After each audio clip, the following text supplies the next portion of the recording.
All right, Nick, we are live. Thank you for joining us for another episode two of actually our second episode, actually, of the Nick and CJ show every Monday at 8 p.m. Eastern. Make sure you tune in every Monday. What's up, Nick? How are you doing, sir? Doing good. These Monday shows should be good because usually by Monday, like there's been like a whole weekend, and there's like a ton of stuff that I want to rage about. So Yeah, like this Monday slot, it's a good slot. yeah. We We got to have a lot to talk about. catching everybody up and with along with ourselves with all the news that hasn't been covered because corporate media takes a break on the weekend, so we got to catch everybody up. But before we get to some of our topics, I just wanted to make sure you smash the like button on this, subscribe to us if you like our content, because we're all of us know we're working against the algorithms. Anything we do, any success we have, any outreach we are able to achieve is really 100% on our audience and everybody sharing our material if you think our material is good enough to share. So just wanted to make sure we do that. Also, put any sort of mutual aid shout outs in the comments.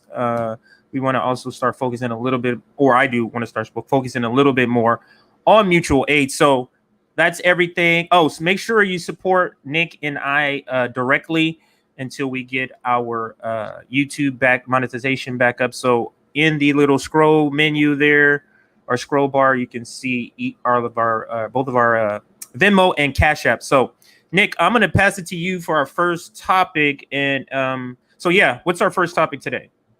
So my main focus is always covering the state violence, corruption, and my main objective is to shatter the myth of the lesser two evils. I believe people believing in the lesser two evils extremely kind of revolutionary. The idea that you can get incremental change through both parties is ridiculous. Like I take it to the next level. There's some people that say you can't get revolutionary change within both parties. My argument is you're not even getting incremental change. You guys see that? That's an argument that some people make. Yeah, Democratic Party is corrupt, but at least we can get incremental change. Whenever I hear that, I immediately know what class they're in. I immediately know if they're comfortable or not, because the realities of the working class Americans, the realities of the disenfranchised communities, is that when you look between the Democrat and Republican president, not only do nothing change, that you see the Democratic Party often get away with the worst evils than a lot of the Republican presidents not able to get away with. So it was Barack Obama that killed the anti-war movement. It was Barack Obama. It was Black Lives Matter that started under Barack Obama. In the same way that Barack Obama killed the anti-war movement, you had Joe Biden that killed the immigration justice movement, right? And that's what we're dealing with now. So not only has he lied about climate change, and we're going to talk about that very soon, but we also, I've been consistently talking about how he lied about regarding immigration. So let me pull this up here. I'm going to show you guys this unbelievable number. Like I always talk about how he broke away from his promise. Because he said he's gonna end Trump's remain in Mexico policy, but he actually extended that. Joe Biden extended that, and now you have Joe Biden that actually deported more people than Donald Trump. So I want to ask you this, CJ, before I pull up my story, and I asked you guys this in the chat. When you look at the expansion of the military-industrial complex, once again, we having deeply serious conversations here. There are a lot of people who like to focus on the culture war. They listen to like blue check liberal establishment minded people that repeat this not ad nauseum that somehow that we gotta defeat the Republicans at all costs because the Democratic Party will at least help it get changed. So considering the fact that we have the military industrial complex that's expanding, the national security state that's expanding, the police state that's expanding, climate change is getting even worse, which I'm gonna cover here very soon. We also have ICE getting more funding and their power is actually expanding. So this is my question: is it too early to say that Biden is worse than Trump? Now that's controversial as hell. Now this is the question I was. CJ, go ahead. I can't hear you. You're muted. Just to answer your question, sorry, I got kids in the background, so I have a double mute on here. Just to answer your question, no. I know. Well, obviously, I mean, we actually read about the policy. We actually read about the state violence that goes on. So it's not a shock to us. But if you ask like the stat, not even the shit libs, not even just the shit libs. I'm talking about the progressive boutique left, even the progressive media establishment. The idea of saying that Biden is worse than Trump is completely out of bounds. Like you can't even mention that. Now, I'm gonna ask you guys this, because we had massive amount of protest, we had massive amount of resistance against Trump and his regime. So if you have Biden that is doing the same policies and expanding them, and we're gonna show you guys some few examples of that during this show. But if he's doing those same things, but not only is he not getting resistance, he's being praised by the media that turned on Trump. The same people who was activists during Trump is now praising him. So technically, doesn't that make him worse by a simple fact that he put people to sleep? CJ, any thoughts? I'm gonna get some of these sources up. No, yeah, I just to piggyback off of some of what you're saying, to me, I mean, it's funny. This is the question, the first question you have, because I tweeted something out today about this, and to me, Joe Biden has more legislative accomplishments, and to me, that's my measuring stick. Like, what tangibly have you done to damage this country, or to damage people, or to participate in the white male supremacy power structure? And I lost my train of thought, but yeah, I lost my train of thought. Sorry about that. That's cool. That's cool. Let me go ahead and show you this. So I know what you guys are saying. I want to start with something thought provoking first. Oh my God! Can't believe SocialistMMA would claim that Biden is worse than Trump. Once again, I'm not even making that claim. I am. I'm asking that rhetorically so you guys can think about this stuff. Because that's what I want to do. I want to talk about ideas. So check this out. This has been in the news for the last few days, and this is what I was referring to. Remember when this was something that we cared about? The Biden administration announced it is further extending the Trump-era program known as Title 42 that expels people seeking asylum without due process. The Title 42 program is illegal and cruel. So not only in the Biden administration, their excuse for this, they say, oh, well, you had the Texas and Missouri Supreme Court that try to overturn our order to end this stuff. But why are you guys expanding this? Why? No, do you guys know that I'm trying to get the notes here. Under the Biden administration, what really angered a lot of immigration activists is that he broadened the scale of the Remain in Mexico policy. So the people that got to stay in Mexico before they had to wait for their time to get into asylum. Now, under Biden, you have all citizens for other countries in the Western Hemisphere that is now being denied asylum and being victim of this Remain in Mexico program. Before, under Trump, that only covered Spanish speakers. So once again, he is worse. That answers your question. He is worse. He is worse. Yeah, I got more for you guys, but CJ, go ahead. No, that answers the question. How do you take a Trump policy and make it even worse? And just to kind of finish the point, that because I did remember what I was going to say earlier, how I judge who's worse is by their legislation. And it was a tweet I put up about by legislation who's the worst of two evils.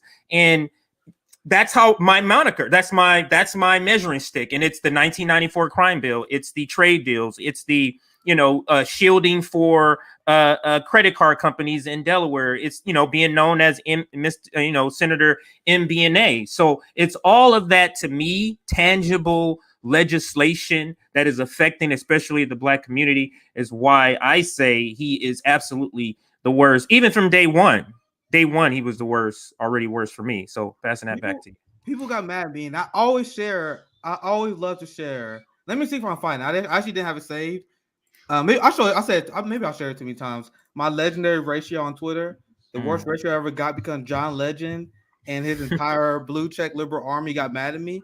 Maybe I'll find it too. I didn't have it saved, but it's easy to Wait, find. they ratioed you? Yeah, to death. That's the worst. That like I don't get ratioed often, like maybe a handful of times ever. Yeah. But this is the ratio. I was like, holy shit. But I mean, he has what a couple million. Yeah, I mean, come on. It was like fair play. And then it was like a gang of like I was gone, and John Legend and all his blue check shit lib army. They like they was quote tweeting me. I didn't even know what was going on. Here it is. Here's the legendary rate. I found it. Like it's pretty easy to find. But I got to point to this guy, so don't worry. I'm getting to it. I think it's right here. So this is what I said, and I want you guys to think about my tweet here. And I was like, even when I was getting ready, I was like, bro, I promise you, this tweet is gonna stand the test of time. This is August 2020. Okay. August 2020. This is what I say. And if you guys disagree with me, that's fine. I want to hear you guys in the comments, in the chat. I want to hear your honest opinion because I still stand by this shit. Joe Biden losing to Trump will mark the death blow to neoliberalism. Barack Obama, I'll have one adjustment to that phrase. I kind of slightly disagree with that first statement now, and I can expand on that. But that first statement I actually disagree with now. But Barack Obama will be. I'll explain it some more. Barack Obama will be 0-2 against Trump. His credibility and legacy ruined. 0-2. Mm-hmm. You will have Barack Obama, who backed Hillary Clinton, the Barack Obama army and Hillary Clinton lose to Trump. Joe Biden, Barack Obama, Kamala Harris, and the neoliberal army go against Trump. They lost. Now, remember, what is the number one thing voters say they care about during elections? Electability. And there was polls that showed that Bernie was getting close to Biden just because voters saw Hillary lose. But that wasn't enough. Hillary losing still wasn't enough because of corporate media propaganda. But my claim is that if you have Biden losing to him again, dude, people will be like, hell no, let's try something new. Never again will we have a neoliberal shit lib like Joe Biden or Hillary Clinton go against someone like Trump because we will lose to the far right. That's my assessment of that. CJ, you got any thoughts before I continue? No, I mean, I completely agree. It's not really much. I mean, to add to that. No, so all right. So I'm gonna continue because I don't want to be on this too long, but I have a point, guys. So people will be so disgusted the Democratic Party lost twice to Trump that the establishment would drown and leftists would rise. So people would look for another alternative. Okay, if neoliberalism keep losing to the far right, let's turn to leftism. Let's turn to actual progressive policies, right? That was my theory. But this is the one that really got me in trouble. This is one that got my ass beat. I said Biden winning may be better for the very short term. I was like, all right, so maybe the very short term to get everything under control, calm down, maybe in the very short term. But Trump defeating Biden is objectively better for the progressive movement long term. Biden winning emboldens neoliberalism and crushes the left. Guys, what happened over this last year? Neoliberalism has been emboldened. And the United States left is a joke. The only thing they talk about now is Jimmy Dore. Yeah. That's the only thing they care about. Look what has happened to AOC. Look what has happened to the squad. Look how they've crumbled. Look how they talk about Joe Biden now. Look at the old left independent media, how they don't even really, critique him. So yes, just like we talked about, what everybody was saying, even some of the people who are asleep now said, oh, everybody's going to go back to sleep. And some of those same people, Nick, are asleep too with liberals. It's so funny. So this was John Legend. And I'm upset because I was gone while this ratio was happening. Like a lot of times, like, you don't know, I would tweet some shit that's on my mind. Then I'm gone. Like I'll tweet and I'll move on. This shit happened. I woke up and it was all downhill. I could have had a lot of fun with this. Because John Legend was like, imagine thinking we have a functioning democracy if Trump get reelected. That's the whole point. That's the whole point.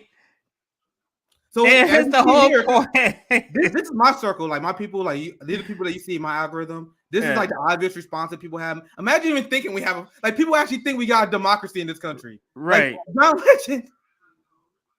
Like, bro, you can have a president in this country win despite the fact that they lost by millions of votes. It's the inability. To me, his comment, Nick, is the inability to hear nuance because you're on a team. If you're on a team, your corruption is different than their corruption. You get what I'm saying? So, like he knows that. I mean, I mean, I'm trying to give him the benefit of the doubt. Maybe it was a drive-by, like he doesn't know anything about you whatsoever. Didn't even take the time to click on your like profile to clearly see, that you. Of course, you don't believe that Trump would have some sort of, functioning democracy. We don't have a functioning democracy. He doesn't do that. So maybe that's the case. But considering he is a shit lib, I would say that no, he knows that that's not what you meant, and he's just refusing to even see the nuance or the point that you're making. Because if the point you're making is true, Nick, then guess what that means about him and his support? I'm just saying, a lot of these people refuse to critique Biden, especially, for example, the media left, independent left, because people that criticize him, I watch them. Because I watched the videos during the campaign. Joe Biden is, Joe Biden that. Now he get elected is complete silence on him. So it's very weird and disappointing. Where's John Legend now? Is John Legend speaking about the kids in cages? Mm-hmm. Exactly. Is John Legend speaking about Biden being complicit in expanding the policies that are going to make the climate crisis worse? We're going to get into that very soon. What about Alyssa Milano or Deborah Messing? Or, just Nate George Takats. I mean, just go down the line. All these liberals, Black Lives Matter, and all this stuff during the campaign. Where are they now? So my point is, you see, I took a lot of heat for saying this, but I challenge people to what I said in there. Neoliberalism is emboldened right now. Like, even if you believe in electoral politics, let's put ourselves in the frame of mind of the people who disagree with me the most, right? I'm even taking in consideration your strategy. So under my strategy, okay, Trump wins, shit's bad, but it's as bad as it is now because Biden's doing the same thing Trump is doing. So we will be in the same position regardless, right? But if Trump won, 2024 comes. Oh shit! Let's get our progressives together. Let's challenge them. We can actually get a progressive in the White House this time. Once again, I'm using your strategy. But what's going on now, CJ? Neoliberalism has been emboldened. There is no progressive primary challenger in 2024. You got Kamala Harris and Pete Buttigieg to look forward to, and then after that, you got eight years of Kamala Harris and Pete Buttigieg. So even following electoral politics and believing in that, your strategy was dumb. Because you could have just waited out another 4 years of Trump. But instead, now you got to wait for 8 to 12 years of Pete Buttigieg and Kamala Harris. Because if you think these progressives that are too scared to even challenge Joe Biden, you think they're going to launch a primary challenge in 2020? Do you guys really believe that's going to happen? Like, there are people who are delusional. And I was telling them that last year. I was like, last year, okay, if you believe in taking over the Democratic Party, why would you support Joe Biden? Why wouldn't you just allow Trump to win, and then we come in 2024 and you win with progressives? Now that's off the table. That's completely off the table. It was so much fear mongering going on, and I said this at the time too, and I'm pretty sure you said something along these lines at the time. And the fear mongering affected a lot of leftists. I remember the closer it got to the election, and some leftists were breaking down. I remember somebody took time off Twitter. They were like, "I'm getting off. I'm voting Biden, and I'm getting off Twitter." The pressure, the propaganda got real to them, and the lines between propaganda and reality is so indistinguishable for some people. So they fell to the pressure. And these people will never. I was joking with Savvy on Twitter. Like, these people will never admit that we was right. Like, because these stories are coming out about how. Actually, sorry, I preface this story too much, so I'm gonna dive in. Go ahead. The whole John Legend thing. Like, once again, is he talking about this story? Now let's actually break down what I'm talking about here, because this happened over the last few days. This is from Vox. So once again, I use the establishment sources to prove a point. So if Vice is saying this, I'm showing you guys that what we're saying is not even crazy because they're reporting it. Right. So how do people, once again, and another reason why I do this. The reason why I will show you guys stories from MSNBC. I'll show you guys stories from Bloomberg. I'll show you a story from Vox because I'm showing you guys the liberals have the information. They reading this article, but they still like, I'm riding with Biden. What does that say? That's showing tribalism, in my opinion. But that's why I said, when I make comments or tweet out stuff and people about liberals and people are like, no, don't give them the benefit of doubt, because I'm like, maybe some of them don't know, and I'm starting less and less to believe that. Like, there's no way. There's so many of us, Nick, that's shouting all of these bad things from the rooftop. There's no way that they're not seeing these things. Yeah, so like I think, and this is like these are new revelations I came up with like maybe last year or so, because you know how like progressive we love to say like, yo, if you look at Democrats, 77% of Democrats support Medicare for all, and that is true.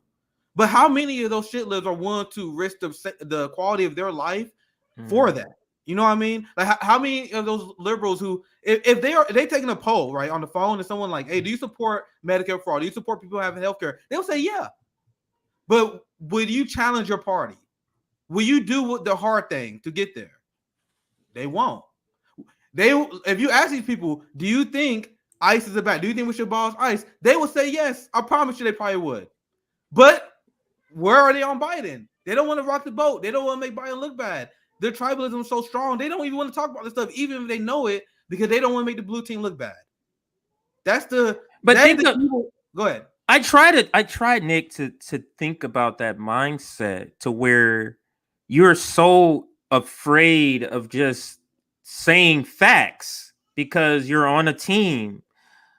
That to me just screams cult to me. I know I say it a little bit with an accent, but CULT, cult, to me, that just screams cultist behavior. Like Joe Biden is terrible. Obama dropped all these bombs. You know what I mean? You know that that Joe Biden went back on his promises with $2,000 checks. You know about the $15 minimum wage, and you still just kind of blindly, oh yeah, but this, but Manchin. This is the reason for Manchin and Kristen Sinema. So yeah.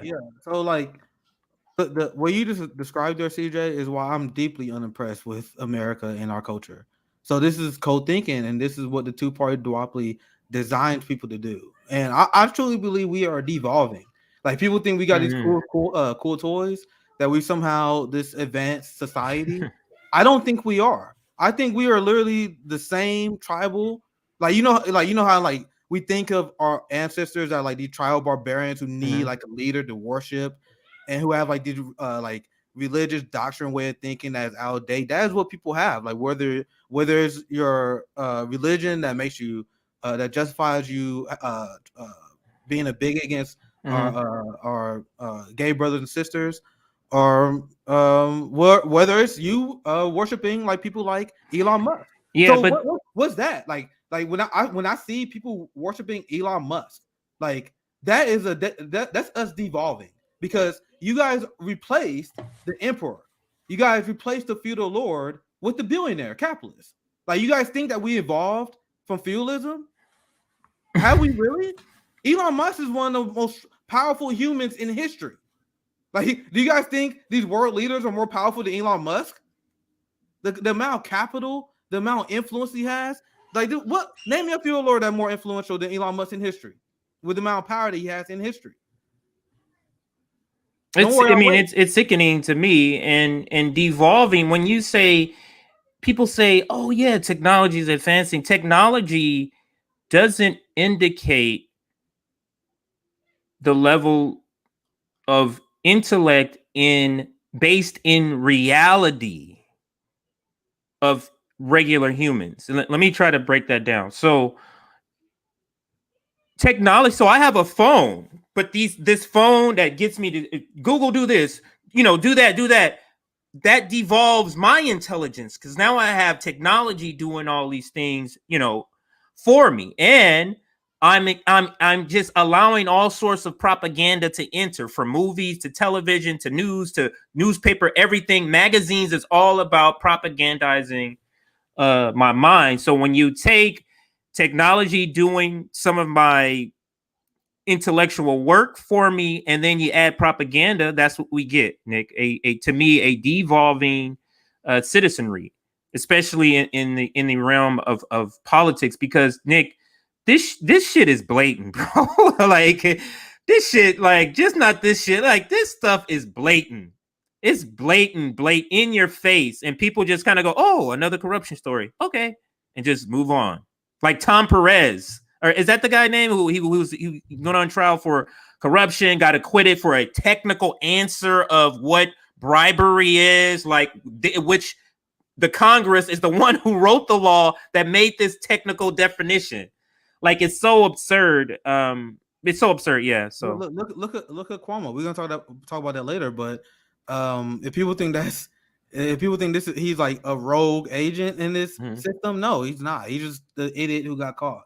Like if you guys really think that these politicians and these news reporters who went to school together, not feeding each other dirt on each other, like this is kind of stuff that happens on elite politics. But I'm gonna continue with the story. So I want to share some details with this. Get a reaction for CJ. Get you guys to understand exactly what we're doing with Biden policy. This is Biden's bewildering decision to expand Trump era policy. So Biden and the Democrats, they are great with rhetoric, and they always say, "Oh, we want to end the Trump Remain in Mexico program." This is the policy that Trump had that forced tens of thousands of migrants to wait decisions on the immigration cases. See, this is where he started contradicting himself. First reinstated it, and then he expanded it. The program was returned. It was, so the course was like, all right, you gotta have the Remain in Mexico program, right? And that is the Biden administration excuse. Like, oh well, the court said we can't overturn it right now. Okay, immigration activists argue that despite that court ruling, there's still a lot of pro-immigration policies that you could pass. But not only that, despite that, you got the Biden administration that is expanding the policy. This is why. So if you this is the double talk that Democrats do. They were like, "Oh, we want to end Trump's Remain in Mexico policy." Oh shit, the Supreme Court, the court struck it down. Okay, why are you expanding it then? you see that, CJ? It's terrible how these people, they see this. But you see how the same corporate news who reported on some of this similar story, how it was just wall-to-wall news when it was on CNN, MSNBC. When Biden does it, you don't hear a peep. Look at your news sources you have, Nick. Look where you have to go. Not that these news sources are bad or anything, because these are the same sources I go to, but you can't find stories about like this on CNN and NBC, MSNBC. You just can't. So check this out. So what I scaled through earlier is pretty much what I explained, where you had they will just explain the court process, the Biden administration, the rhetoric, what they're telling people. But this is the key point buried in the story. Like, you guys see how far I had to scroll down to get this part right. This is why you always read these full stories. Immigration Act, because at first when you read this story, they frame it as, oh my, the Biden administration, they want to do something. They're trying to pass, but they can't. The courts, that is what they try to frame at the beginning, because they know that people don't read. They either they read the headline and maybe the first two paragraphs. But this says it all. Immigration advocates are also angered by the fact that Biden isn't just reinstating MPP, he's broadening its scale. This is what I was telling you guys earlier. Now, all other citizens of countries in the Western Hemisphere can be sent back under the program, which previously only covered Spanish speakers. The administration isn't doing so because the court ordered it to. That wasn't even part of the court instructions. So, guys, I'm telling you guys, when you push liberals on Biden's immigration policy, the first thing they're going to tell you is, oh, no, they tried to do something, but the right-wing court struck it down. Do not buy it.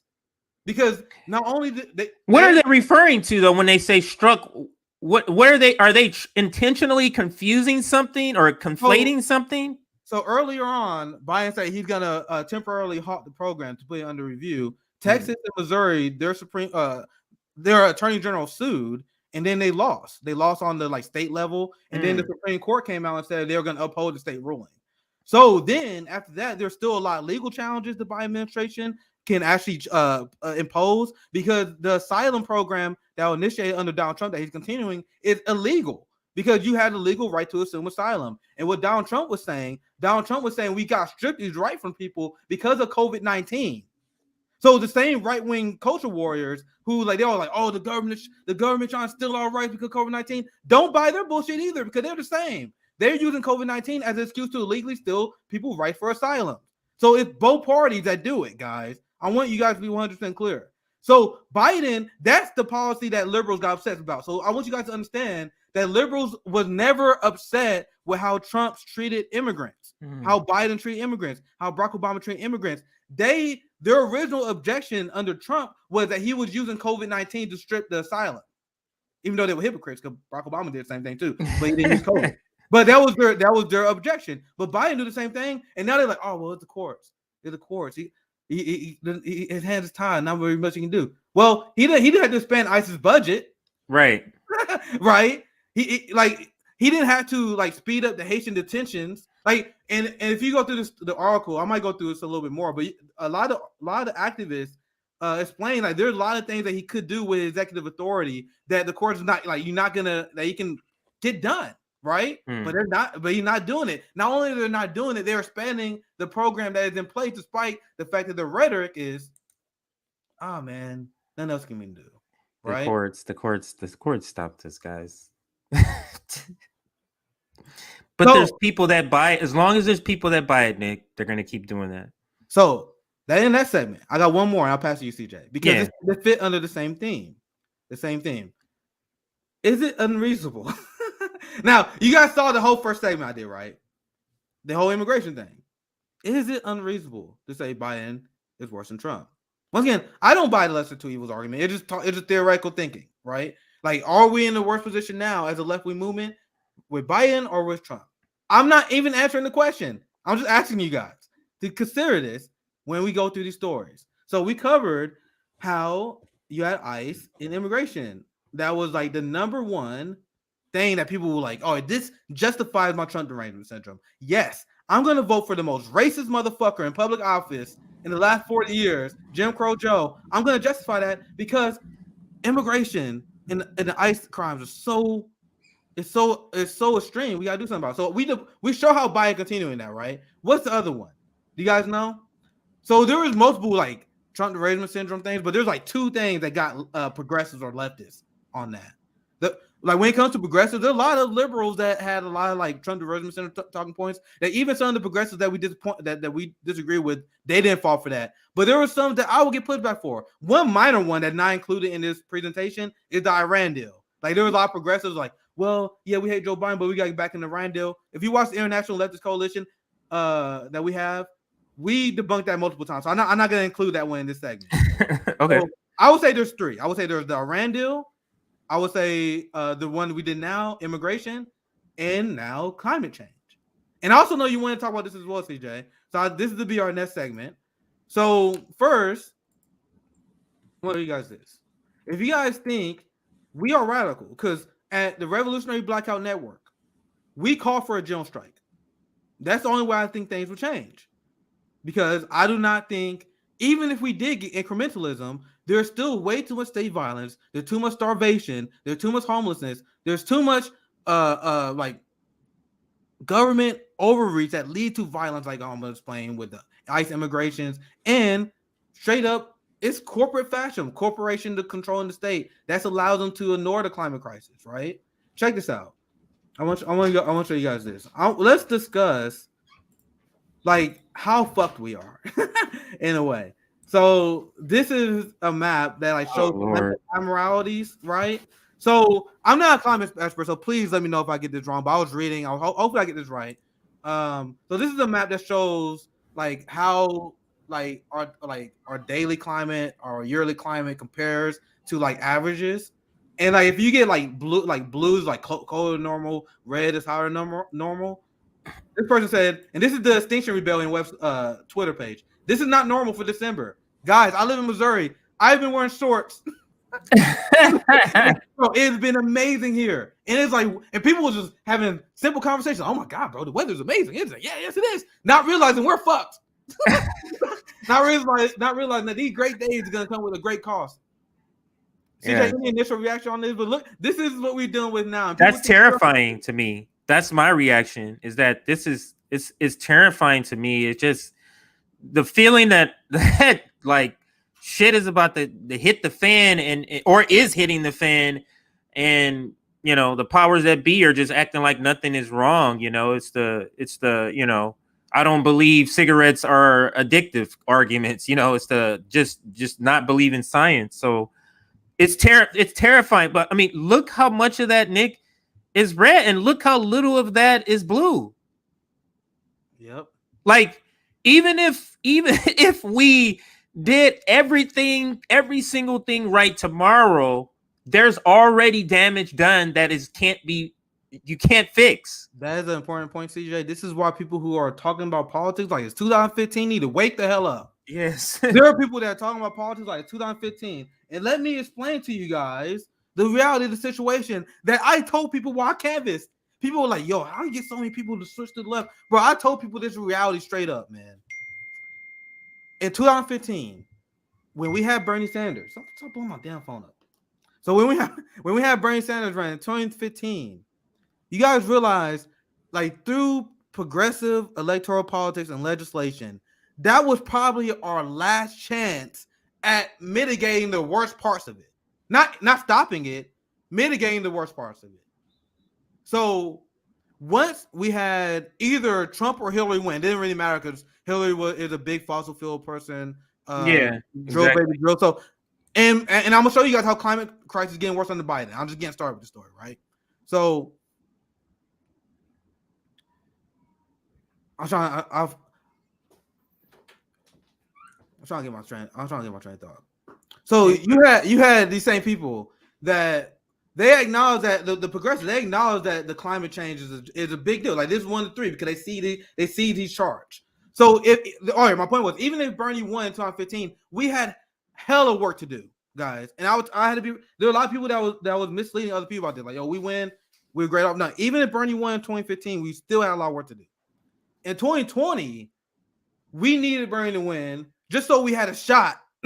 Right. Just so we had a shot to survive climate, not fight it, so we can get Right. policies moving, start shifting to a society where we can survive climate change. So there were a lot of people who were giving this issue wrong. Like they was like, yo, yeah, vote for Bernie in 2020 so we can start the climate crisis. No, that was not. It was so we can have policies so we can survive and create a new economy for the climate crisis. Now we got Jim Crow Joe, who is making the climate crisis worse. Well, I'm gonna show you guys here very soon. Now you guys are really, now it's not, we have no chance in terms of politicians, government, and electoral politics get this head underway. So what is your option? Like what is your solution if you know there's no way your government leaders are going to come to your aid? When they had a global climate summit and they pretty much fucked around, said a ton of platitudes, and didn't actually commit to anything. Like it was a giant joke. You had climate activists all over the world. Like this is a joke. So I'm gonna quickly go to this. I'm going a little bit too long here, but this is a great article, National Geographic, because I want you guys to know the climate crisis is here. We needed a progressive government so they can have policy so we can survive it. Right. Like the time for us to stop it has long gone. Like even if Bernie won in 2015, I told you guys it would have been tough. But now it's over. Now we got to think about how we can survive this. So I'm gonna quickly go through. I was gonna read this more in length, but I don't, just for the sake of time.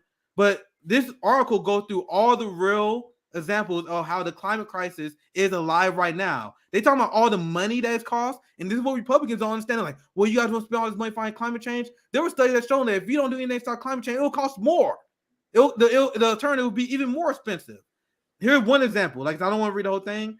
Extreme weather is already taking homes, businesses, and lives. Canada's recent floods may be the most expensive in the country's history, potentially costing an estimated $7.8 billion. Oh my God, fighting the climate crisis, that's so expensive. We are losing money now. The 18 weather disasters that hit the United States in 2021 together cost more than $100 billion in 1 year. 1 year. 1 year.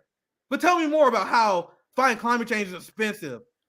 But once again, I'm gonna go through this really fast because they talk about the droughts here, and they talk about once again how much money that costs.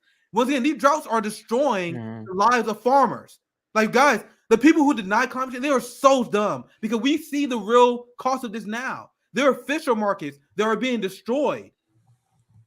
Extreme floods, we just covered it. This destroying housing markets. They're destroying crops all over the world right now. Hurricanes destroying environments. Mm-hmm. Now super going through this. Like now, and then just to let you guys know, only the beginning.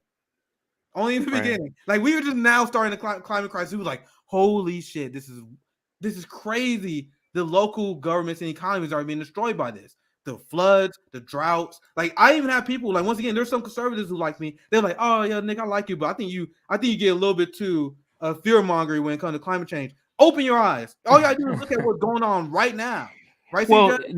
they're desensitized because they think that these are just normal weather occurrences. So you get what I'm saying? So they're desensitized partly because our media is not telling them this is not a normal weather occurrence. Like these are signs of climate change. Just think about that, Nick.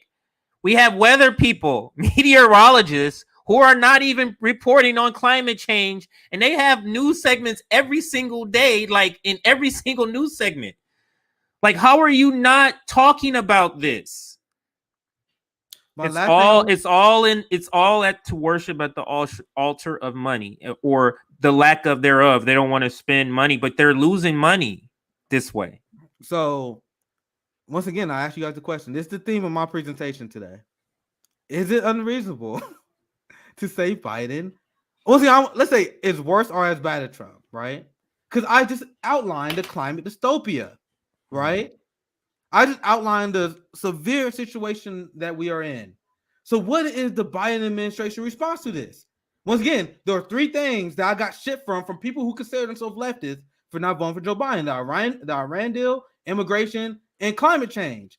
You had Emma Vigeland from the Majority Report who tweeted out, she was like, yeah, I know Biden not perfect, but climate alone is the reason why we should vote for Joe Biden. So this is the message. Deal with the message coming from the boutique left. I covered that tweet on the show and we roasted her one day. But this is the boutique left. Climate change, Joe Biden. I'm building an argument here, guys. Now check this out. Go ahead, CJ. You got any last thoughts? No, I was gonna say, but her just saying that, like when people like her and you know a lot of other leftist media people and AOC, when you're saying this, you don't understand the damage you're doing to the Overton window. So people are going to start thinking like, oh, well, he's the climate. No, he's not the climate president. He's not. So that's all I wanted to say. Just that just kind of irks me when people do that, like especially leftists or people who claim to be leftists. Is like you're dumbing down what you're trying, if you're trying to accomplish real climate change solutions, by saying climate alone is the reason you should vote for Joe Biden, is dumbing that down. Look at this. This is the boutique left, guys. And I'll just reply, age like milk. He's not where he needs to be. I get it. But climate change alone should be enough of a reason to vote for Biden over Trump. Emma Vigeland from the Majority Report. You guys want to see how well this aged? You guys want to see this? You guys want to see the quality of Emma Vigeland's analysis?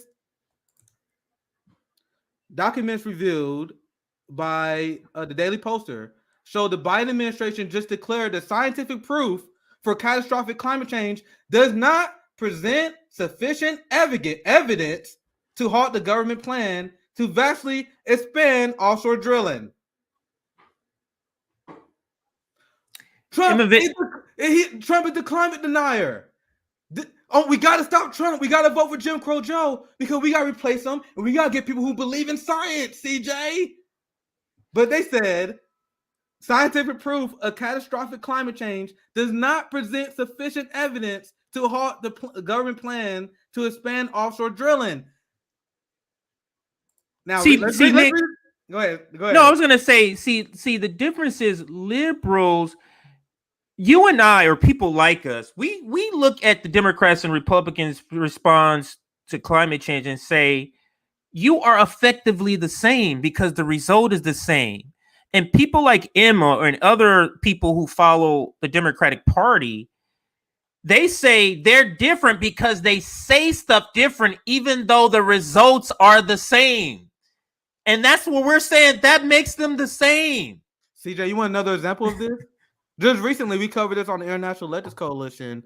You had DSA Palestine that came out against Jamal Bowman and spelled him. I saw that. Yeah, And then too. you had a ton of people in the boutique left that was like, no, Jamal Bowman, he's a great ally of Palestine. I looked through it, I was like, I want to see the counter argument. They said, look at Jamal Bowman's rhetoric. Jamal Bowman's rhetoric on Palestine is historic. No one ever make Palestinian feels like they're human. Meanwhile, Jamal Bowman voted for the Iron Dome. He voted for Israel.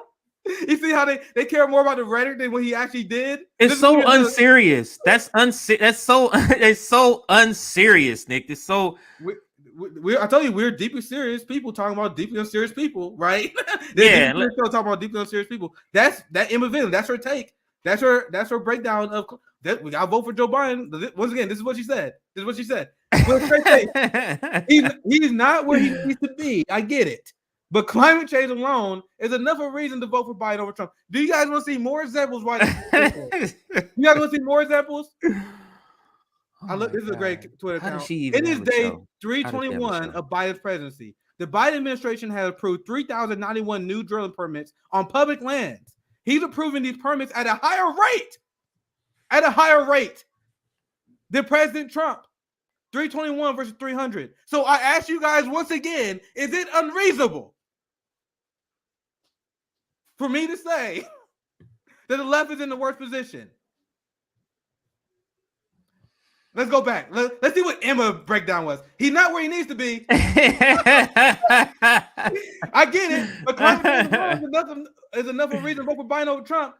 And meanwhile, in reality, he more. And I'm gonna go through majority reports YouTube, to be fair. But I promise you guys, I will retract this if I'm wrong. I promise you, Emma Vigeland did not make a public retraction for that tweet. I promise you. Did she come out with a video like, yo, I was wrong on this? This is what Biden doing on public lands. I promise you. And I will admit I'm wrong if I'm wrong on this. I promise you, Sam Cedar and Emma Vigeland did not do a segment on this. I promise you. Terrible. I'll check out this. I'm wrong. But I promise you they didn't. And if they did, I promise you they won't share this take. I promise you they will pretend that Emma Vigeland was always. They were like, yeah, I told you that Biden would be. That's what they're gonna do. That's what they always do. Meanwhile, you guys see my tweets. You guys saw the tweet where I got red showed on. Who was right? She got a lot of likes on this from Shit Libs. I remember.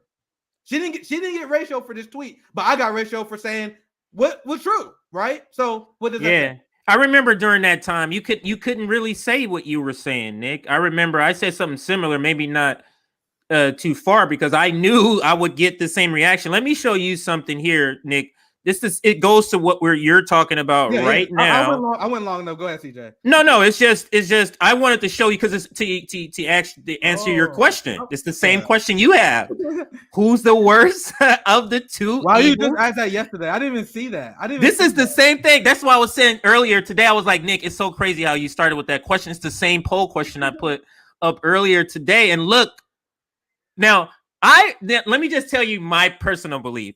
I really believe more people would say Biden, but they're still under the same thing, sort of what you're saying, that they just can't bring themselves to say Biden is worse, even though, because look what I say, based on legislation passed, it should be clearly Biden in this, right? But he is winning. He's beating Trump. But the bigger number is the combined number. But look at this, Nick, 27%. That's more than double or almost double of what people are saying is Trump.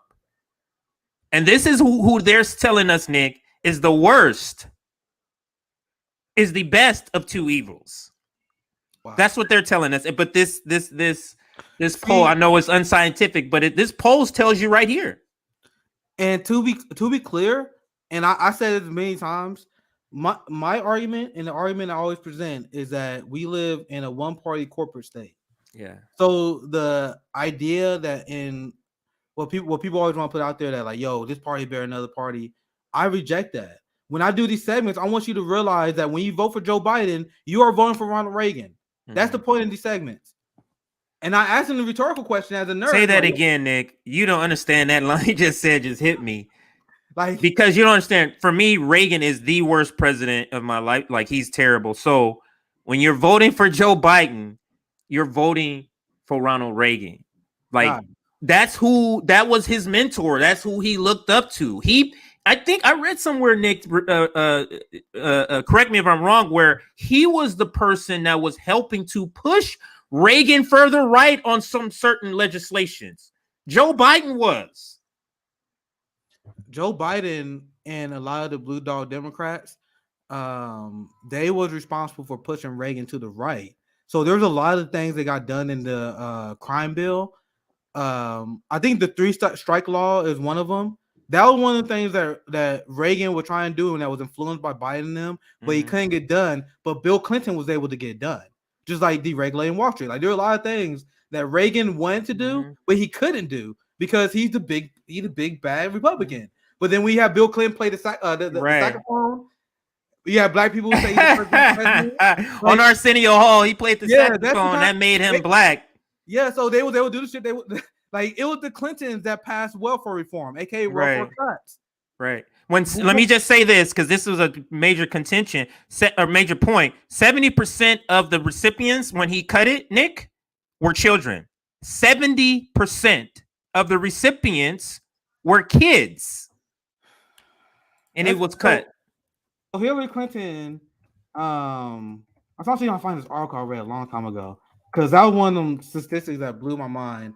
But Hillary Clinton waged a historic war on kids. I believe an article that Chris Hedges wrote a long time ago I read. Like this article stuck with me so bad I can still quote it. I read an article like, holy well, if Chris shit. Hedges wrote it, I already know it's probably fire. So evil. Like hopefully I get that right, but I read something where the point of the article was he breaking down like historically, like, even when Bill Clinton was like the governor of Arkansas or something like that. They still have like policy to destroy families, like welfare reform, like you got all this stuff. And then he did the same thing in Arkansas as governor. Like this, and when you look at the Clintons and their policy in the 90s, that led to increasing child poverty. Yes.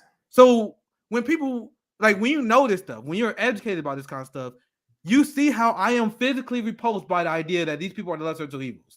Like when people tell me this, it does not make sense to me. Like it legit, like people rationalize this in many different ways, but I'm like, wait, it was Clinton that was the one who. It's because it's Nick, and it's the same thing. You literally have legislation that's worse, but as long as the guy talks nicer, Nick, and to be clear, I think they played different roles, but we live in a one-party corporate state. That's why I think discussions about. Like, oh well, we gotta support Democrats, get a better Republican. And then there's a lot of like MAGA people who think they're anti-establishment, but they're the biggest establishment bootlickers there are. They're like, oh well, Republicans are better than Democrats. Like they serve the same ruling class in the oligarchy, right? That's the same thing they do. And I think you had a story that shows. I don't want to spoil it too much, but you have the donor class. They pulling Biden strings. That's why they didn't fight for healthcare reform. Yep. Because they got big pharma money, big donor money. Terrible. I was reading more into that article after I got off. Last part I want to share because I went way too long. But this is more of the funny part. Do you guys want to know the neoliberal response to everything I just told you? Like over the last maybe 25 minutes, I just highlighted the climate like the situation we're in. Do you guys want to know they have John Kerry as the climate envoy for Joe Biden? And these are one of the things that I was highlighting to where they say, yo, we're going to get John Kerry a climate advisor position. Red flags. Red flags. He is a giant military guy. And the military is the largest polluter in human history. He's a big fossil fuel guy, and he's the climate envoy. Now, check this out. This is their solution. They're the climate envoy for Joe Biden. Once again, this is the last funny part of the rap story. Let me zoom in. John Kerry says the private sector can win the climate change. See, CJ immediately sees the humor in this. This is just ridiculous. And by the way, to let you guys know how fucked we are, this is the U.S. climate envoy. This is the guy who negotiates with other countries and talk about how they're going to improve climate relations on an international scale. He was the one that was negotiating with all the world leaders at the climate summit. And his solution is the private sector. Kerry said that no government in the world has enough money to solve the climate crisis. This is what neoliberals think. Just to highlight how stupid this is, I told you guys the government is, the government is. The military, the U.S. military is the largest polluter in human history. So it's not only just about having money to solve the climate crisis, it's about how about stop funding the fucking military that's polluting it. Exactly. See, what does that have to do with anything? You see how Kerry not mentioning that? So how did the private sector rein in the polluting military, CJ? You know what the private sector gonna do? They're gonna take military contractors and make it worse. I was letting you guys know this is the neoliberal plan. Privatization. Throw money in at companies, because that was Biden's plan. His climate plan was already a half measure. We covered this many times because he relied on giving money to companies as a way to for the lack of a better word, to get them to engage in their climate policies, right? So they were like, "Oh, we give you bonuses," yeah, but it doesn't work, right? So already a bad policy. Joe Manchin helped tank that. So now, like, we're in the same spot we would have been under Trump. So once again, that's my question I had to ask you guys.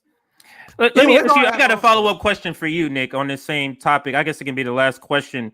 If we're thinking about this in a one-party system, Democrats, Republicans are really one party.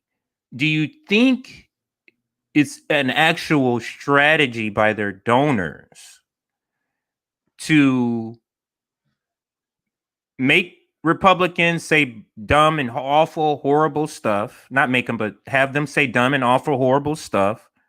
Have Democrats say nice and pretty things, but then have the Democrats do worse things than the Republicans would have done, or have said they would do. And you've just already illustrated a couple of examples, because it seems like this has happened too often. It has happened too often where the examples of Bill Clinton, people don't understand how awful Bill Clinton as a president was. He has so much legislation that we are literally feeling the effects of today. Bill Clinton. Ronald Reagan and Bill Clinton were the neoliberal GOAT. Yes. They're the Michael Jordan of neoliberalism. Yes. This is why both parties, both politicians in both parties always talk about Ronald Reagan and in this glorious, glowing, like reflecting on him from Hillary Clinton to Bill Clinton to Barack Obama. Like, they love Ronald Reagan, and that's why they refer to him. And meanwhile, he's, to me, like one of the worst presidents in my lifetime, especially growing up in LA during that time. So just he's terrible to me. They love what he built. They love the foundation, because I said on the show multiple times, Joe Biden, the 11th term of Ronald Reagan. Yes. I told you guys, empire does not change based on that suit in that desk. It doesn't. In the Oval Office. It doesn't. It's the same. So that goes to the one party question I have for you, Nick. Do you think Bill Clinton getting in and putting through some of the worst policies under the veneer of I'm the nicer person? That's the whole thing. Let the fox in the hen house, and then the fox is all dressed up like he's a hen, and the fox is doing more harm, more harm than you expected. So do you think it's a strategy to do that, or do you think it just happenstance that it keeps happening like this, where Republicans say awful things, so Democrats get elected because they say great things, and then Democrats end up doing horrible, awful legislation? Yeah, you said something that was pretty profound, because this is something I really do believe. I think, like, why do you think liberals talk about Marjorie Taylor Greene all the time? Why do you think they miss Trump? Why do you think they do this stuff? Because it helps them maintain the neoliberal order. Marjorie Taylor Greene, Tucker Carlson, and all these right wingers, they play their role too. They play the role in maintaining neoliberal power. When they come out and say stupid ass shit, that's the only way that the Democratic Party can continue to sell neoliberalism. When you have Candace Owens, when you have Tucker Carlson, we have these people say like stuff like George Floyd is a thug who deserved to die. When they say stuff like that, people are like, "Oh, look how Republicans are racist. You got to vote for the Democratic Party," ignoring the fact that Amy Klobuchar is the reason why George Floyd was killed in the first place. Like, you see how it's they know what they're doing. Like, I really do believe, like, you guys really think these people are going to Ivy League education? These people have mentors like Henry Kissinger. Like, these people are learning to maintain the establishment order. So they learn these propaganda tricks. They learn how to play the public consciousness. They learn these psyops. They learn how to get people to go against each other. And this is what I said on Jimmy Dore's show. Like, when it comes like COVID, like, they did a great job at getting people to hate each other. Like, once again, I don't agree with everyone's lifestyle choices in the middle of COVID-19, but I'm not gonna hate my neighbor because it's the Right. ruling class who have policies that make COVID-19 worse. But Just think about that, Nick. Just think about that. Let me finish this thought. Go ahead. No, go ahead. Go ahead. No. So imagine this. So instead of blaming the government for their failures of COVID-19, they got people to actually blame their neighbor, hate the unvaccinated, hate the person because he's not doing what he's supposed to do. But sorry, CJ, go ahead. I just no, that was exactly what I was gonna say. It's like that's so absurd that you have people literally like rage as if this person like beat them over the head with a bat, all because they're unvaccinated, all because of it is. But to me, Nick, it illustrates the power of propaganda.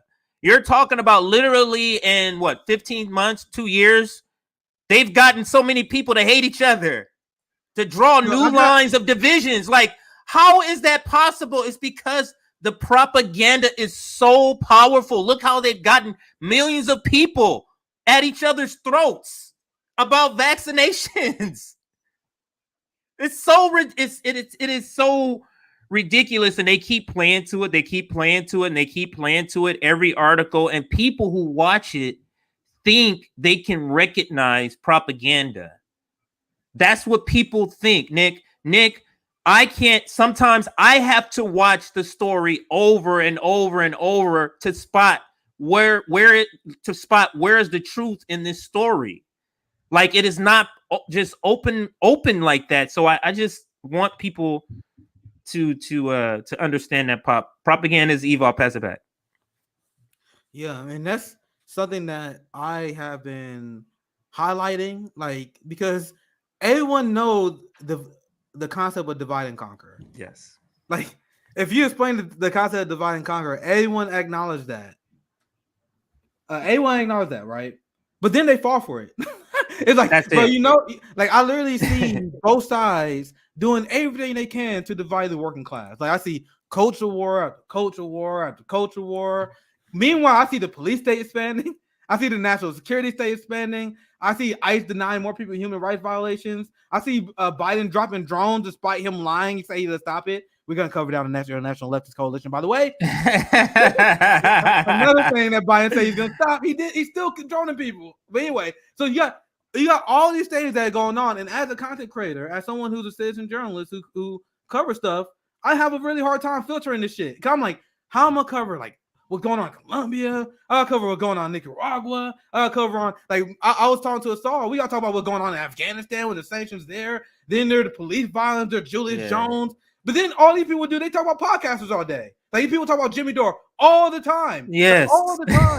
All the time. And I know to me, that's an indication of how serious you are, is what you're bringing up to me. Like, what people bring up to me too, Nick, the same thing is like, if you're bringing up, you know, our name change, Nick, if we just did a general strike and the critique you got from me is we changed our name. CJ, think about like this. It's so you're so unserious. Think about this, CJ.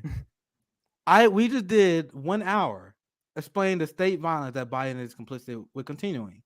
But people like Ian Higgins, people like Hassan, a lot of these people, their focus was on a group of black people talking about labor.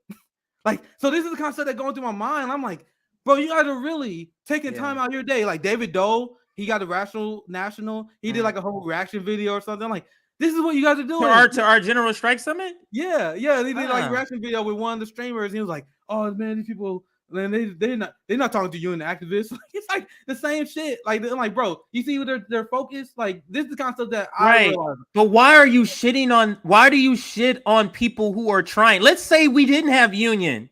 Let's say we didn't have all those guests. People that are trying to do something for labor, why are you shitting on them? To me, you're showing your privilege. You're showing your privilege. And when I say white privilege, I don't necessarily mean a white person.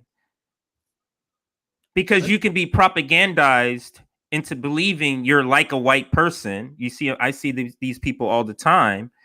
Meaning, and I don't mean like a white person, but I mean you you believe that there's no racism. You believe that police are for everybody. You believe that the black community is just behaving like black people behave, and it's nothing from the outside forces. That's what I mean by that. I just want to clarify that. Why am I bringing this up? I didn't bring this up for no reason, because I see not only Republicans fall for divide and conquer, but a lot of these progressives like David Doe, a lot of these progressives, all these Democrats, all these people that like they spend all their time talking about they were talking about us, a channel with 12,000. Like I was like amazed. Like I like as someone who watches this kind of stuff, like I'm like, bro, we're the center of people. Like Hassan is one of the largest Twitch streamers in the world, period. And he did a reaction video talking about Joe. What does that say? That says that everyone else is there, a bunch of do nothing bitches. Right. So finally someone do something, and they're like, oh, we gotta do a reaction. Joe, strike something. Who did that? We got 12,000 subscribers. Hassan, the biggest Twitch streamer there is. So what they're doing, they're dividing and conquering the left. I'll tell you, I brought this up for a reason. Why are they so obsessed with Jimmy Dore? Why are they so obsessed attacking us? Why are they so obsessed with the combo couch? They doing that instead of attacking power. You guys think this is a coincidence? Mm-hmm. I'm gonna show. This is a tweet I sent. I'm glad that it resonated with a few people, because this is. I don't have any more stories. Like we just kind of shooting shit here. No, I'm gonna bring up mine after this too. I'll bring up another story. So this is what I'm saying. Like this is what we covered today. I was about to put this article up, but this is one of the articles that have like a limit to how many times you can read it. So oh oh shit, I can't put it. Anyway, this is the article I was about to pull up. Buying this article is good. I'm actually mad I couldn't read this article out for you guys. But maybe I can pull it up. I don't have. Yeah, maybe I can send it to you. That article is good. But anyway, that's continuing the old story from earlier. But anyway, Biden's campaign promises to crack down on emissions have disappeared. He pledged to police greenhouse gases, but thanks in part to congressional incent. See, that's bullshit. See, don't. See, they always a little bit. There's always a little bit. Because I just told you guys about what he could do. So they can't never just give you the whole deal, Nick. They never can. It's always something, bro. And the thing, I'm not even saying that's untrue, but that's a lie by omission, because that part of this is true, because Joe mentioned is hurting the climate talks, but we just told you guys what he could do despite that. Right. So this is a lie by omission, because it's implying that he can't do anything. You know what I mean? Right. So anyway, my reaction, I reported this today. Joe Biden is, and this is, I really do believe, I've been thinking about this a lot, and this is something you're gonna see me push a lot, because I've seen how is Joe Biden getting away with this? Like, how is neoliberalism so strong? Why are things so shitty right now? And I really do believe because progressives sold us out. They sold out to a police state. Mm-hmm. Joe Biden is getting away with breaking all his campaign promises because the progressives who claim they will focus on pushing him left, they won't shut the fuck up about Jimmy Dore. That's the only thing I see. I'm on Twitter. And the thing is, I wouldn't even talk about this, but I got thrown into this universe, right? Because I was on Jimmy Dore's show. He was on General Strike Summit. So, that's when the floodgates hit. Because I got a lot of shit from a lot of people, especially with my no voting Biden. But the second that, I became friends with Jimmy Dore, went on his show, people lost their shit. There were people who were friends with me. He's like, I'm done with you. I'm like, what is this? Why do you guys care about someone talking to Jimmy Dore? You're unserious. You guys are okay with people who vote for Joe Biden. Someone explain this to me. It's the intellectual inconsistency that kills me. So this is not even a comment on Jimmy Dore as a person. Mm-hmm. Even if you disagree with Jimmy Dore as a person, it's bad for me to associate with him, but Ro Khanna can associate with Bill Kristol? Bernie Sanders can associate with Joe Biden? Yeah. Where's the consistency? That's all I'm down. Anyway. There isn't, because they only accept these sort of cancellation tactics with people who have no power. So that's the only people they cancel, is people who don't have any power, because all of what they're saying, you can literally apply that to so many different politicians, Joe Biden, Nancy Pelosi, you can just go down the line, but they don't.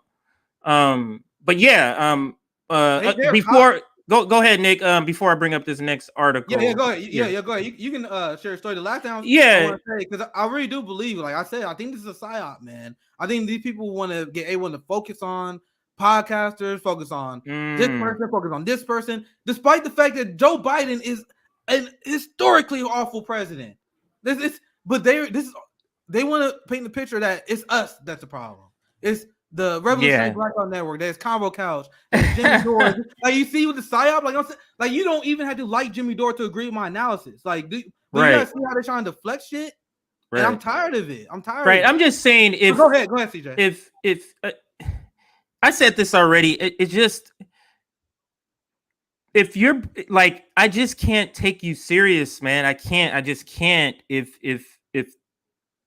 you're not talking about teaming up or taking down the duopoly or the oligarch, like I just can't take you serious. You bringing up stuff that literally doesn't matter to me and shouldn't matter to you. Bro, CJ, you think anyone in the hood is worried about Jimmy Dore? But meanwhile, no. If you was on progressive Twitter, you think this motherfucker is a cop that is harassing black people. It's like, bro, when you guys talk about something else, yeah. Like every time we on a live stream, someone in chat like, yo, you want to comment on something that Jimmy Dore said? Like, will you guys talk about something? Like this is my plea to you. You're unserious. Yeah, you're unserious. Yeah.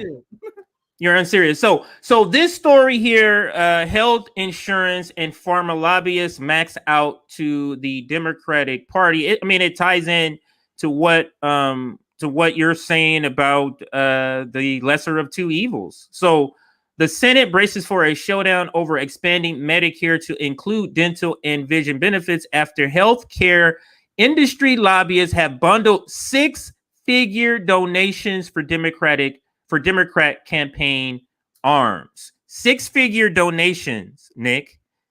And they happen to be coming right at the time when they're going to negotiate the expansion of Medicare for all. And guess why they don't want the expansion of Medicare for all? I know you read the story, but I'm playing the role. Just guess why. So let's go to the second paragraph here, where it says, one question for Senate Democrats on the budget reconciliation bill is whether to expand Medicare benefits to include dental, vision, and hearing coverage. The health insurance industry lobbied behind the scenes this year against expanding Medicare because it could reduce their competitive advantage. That is key. It's money. So they're lobbying, Nick, against the expansion of Medicare, in particular, specifically expanding with dental, vision, and what did I miss? Dental, vision, and hearing, because that's their selling point.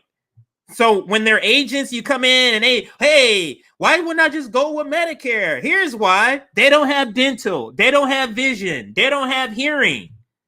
So that's the reason this company who's supposed to be concerned with health, you're a health insurance company, you're supposed to be concerned with health, they're lobbying against having people have more health coverage. So if you expect that dental, vision, and hearing is going to be expanded in Medicare for all, in Medicare, you're sad. It's already done. They've maxed out donations. Nick, your thoughts, your initial thoughts first before I read another part of this article here. So this is when we can talk about philosophy, right? So you had, and this is the son that we put back against during the we gotta defeat fascism thing. One of the main tenets of fascism, and Chris Hedges, once again, I'm a big fan of Chris Hedges, that you guys see. He wrote about one of the tenets of fascism is the merging of the corporate state and the government. You guys realize the way our system works, the laws are written by corporate lobbyists. That's not a conspiracy theory at all. It's quite literally written by corporate lobbyists. When you had Joe Biden run on the public option and abandon that, why do you guys think he do that? He did that because the healthcare lobby got him the victory because they poured a ton of ads during his election. So he had their back. So, and I remember I reported this on my old YouTube channel a long time ago, where there was a story where you had healthcare executives and Nancy Pelosi. They was like, hey, y'all, don't worry. I know the Democrats are talking about universal healthcare, but we're not going to do it. We're just doing that so we can get elected. This is one of the stories that didn't get covered, but I covered this over a year ago. Like when I was making my argument why we shouldn't vote for Biden, I'm like, bro, they literally saying they lying to you guys.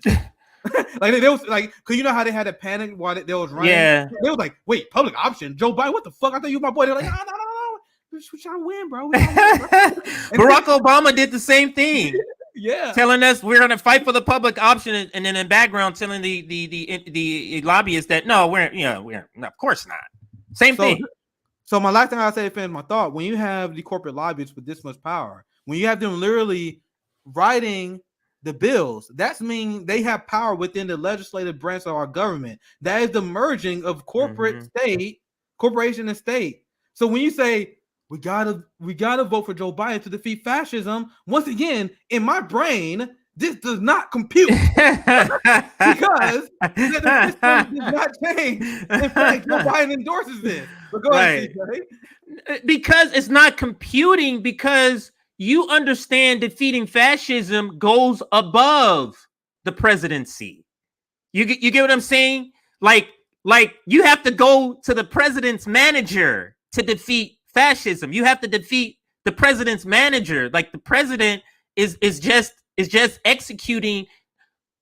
What people need to understand, if you read the Communist Manifesto, they break it down very clearly. Our government is simply the managerial staff for corporations. They're just simply here doing the work for corporations. We are the workers.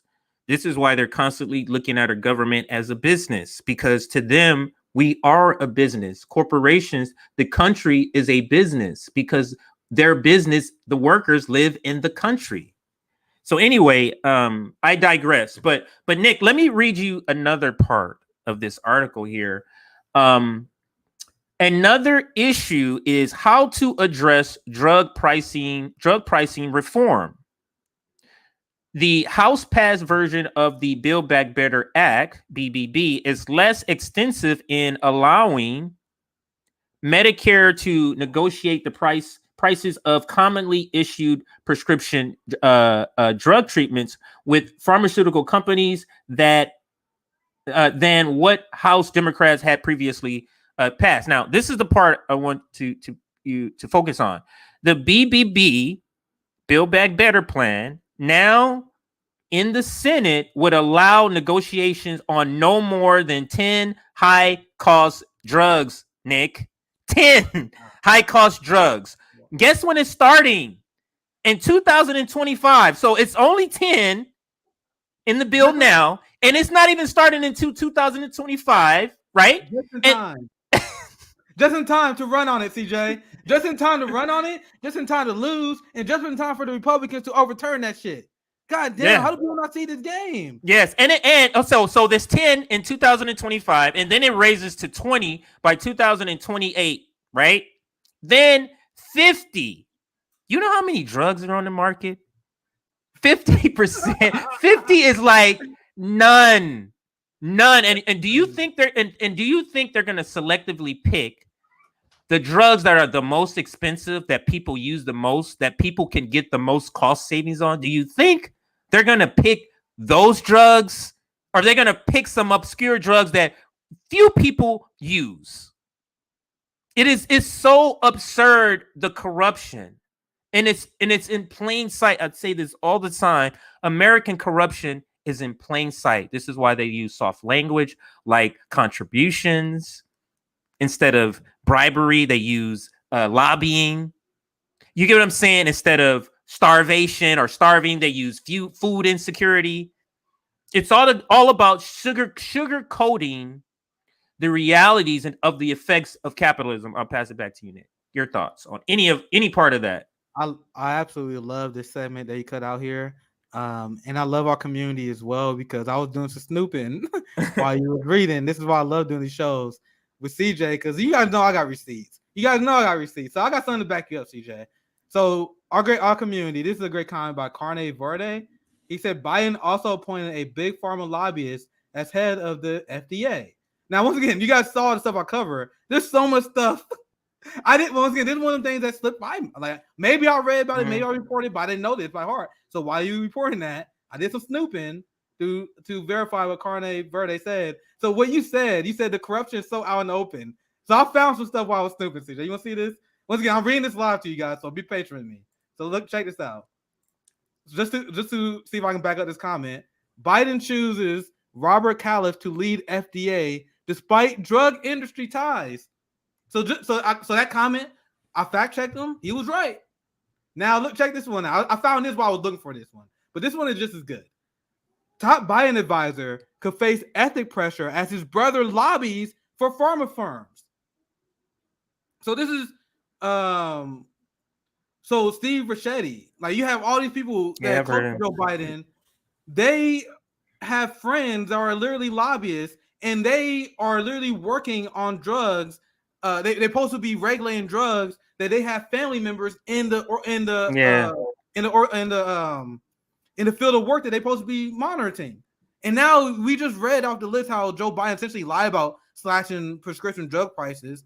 In fact, he actually shifted to Trump's right on this, where he actually vetoed one of the legislation that Trump put in place to actually reduce drug prices. So when I see these two stories, when I see the nepotism in Biden's administration with him having advisors who have brothers who are in the industry, you have Robert Califf who leads the FDA despite the fact that he came from the drug industry. Now you see why he does it.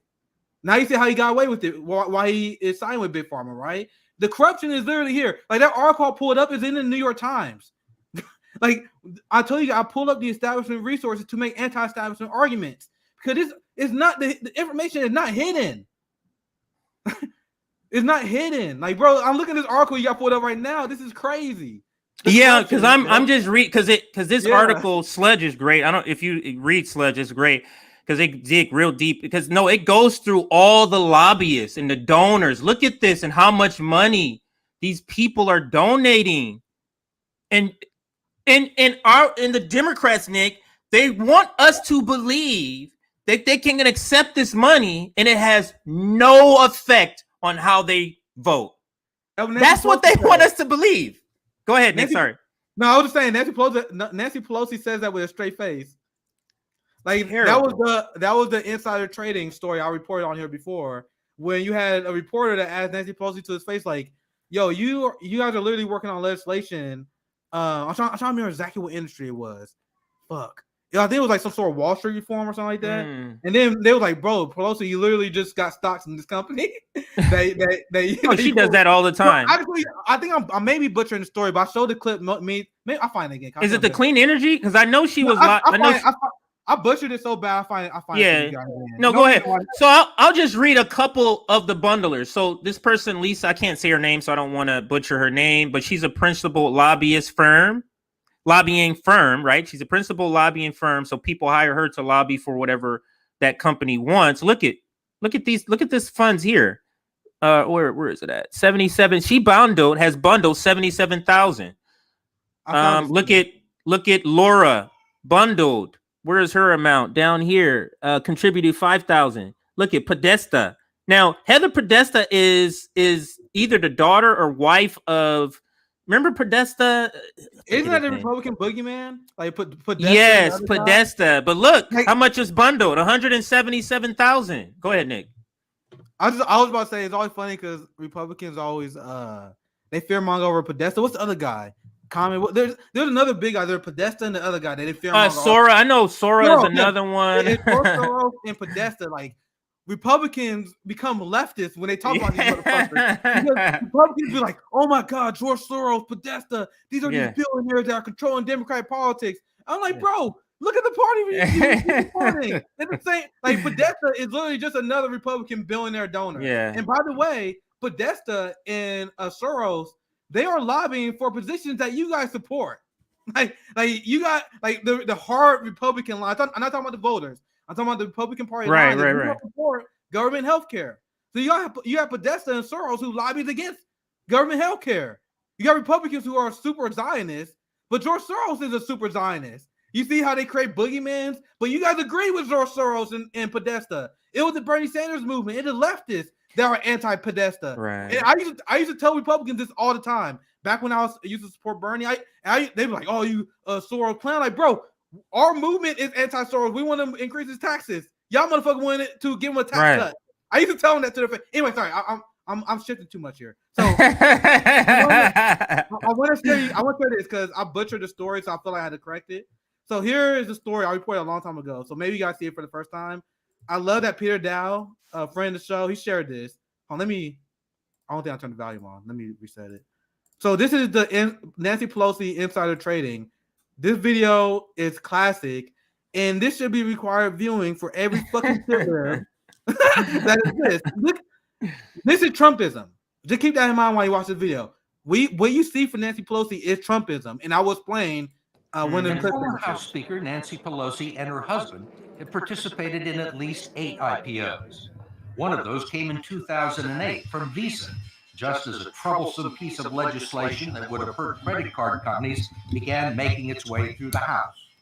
Undisturbed by a potential conflict of interest, the Pelosi's purchased 5,000 shares of Visa at the initial price of $44. 2 days later, it was trading at $64. The credit card legislation never made it to the floor of the House. Congresswoman Pelosi also declined our request for an interview, but agreed to call on us if we attended her news conference. Madam Leader, I wanted to ask you why you and your husband, back in March 2008, accepted and participated in a very large IPO deal from Visa. At the time, there was major legislation affecting the credit card companies making its way through it. Just in case you're not following, this is this reporter actually calling Pelosi out for her corruption to her face. Like, you guys see, it was on the Visa credit card. Just to correct myself earlier, he calling her out for this. You guys want to see her Trumpian response? This major legislation affecting the credit card companies making its way through the House. And did you consider that to be a conflict of interest? I don't know what your point is of your question. Is there some point that you want to make with that? Well, CJ, that sounds just like Kamala Harris. That sounds like Kamala Harris. I mean, go ahead. And the only thing I want to add, and I'll let the clip finish. This is why I wanted to pull the clip up. Remember what you said? Remember what you said, that these Democrats, they take these bribes and then they gaslight the public like, me? Right. Me? Are you calling me corrupt? Oh, the audacity.